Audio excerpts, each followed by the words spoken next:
Johor Singapore குடிநுழைவு சாவடிகளில் மைனாய் சோதனையோட்டம் அமலுக்கு வந்தது. 40,000 பயனர்கள் பதிவு செய்தனர். ஜொஹூர் சிங்கப்பூர் இடையிலான குடிநுழைவு சாவடிகளில் மைனாய்ஸ் என்ற புதிய குடிநுழைவு சோதனை முறை ஓட்டம் நேற்று செப்டம்பர் 22 முதல் அமல்படுத்தப்பட்டுள்ளது. இச்சோதனை ஓட்டத்தின் போது சில தொழில்நுட்ப கோளாறுகளும் தாமதங்களும் இருந்த போதிலும் இப்புதிய QR குறியீடு அமைப்பு மிகவும் பயனுள்ளதாக இருப்பதாக ஜொஹூர் உள்கட்டமைப்பு மற்றும் போக்குவரத்து குழுவின் தலைவர் முகமது ரஃபீல் சாலே தெரிவித்துள்ளார்.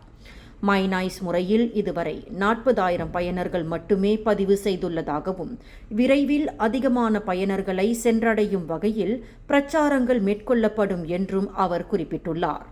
சோதனை சாவடிகளில் இதற்கென பிரத்யேக QR பாதைகள் அறிமுகப்படுத்தப்படவில்லை என்றாலும் கூட இச்செயலிகளை பயன்படுத்தும் வகையில் சில தனிப்பட்ட சோதனை சாவடிகள் அமைக்கப்பட்டுள்ளதாகவும் அவர் தெரிவித்துள்ளார். மேலும் செய்திகளை தெரிந்து கொள்ள கீழே இருக்கும் பெல் பட்டனை அழுத்துங்கள்.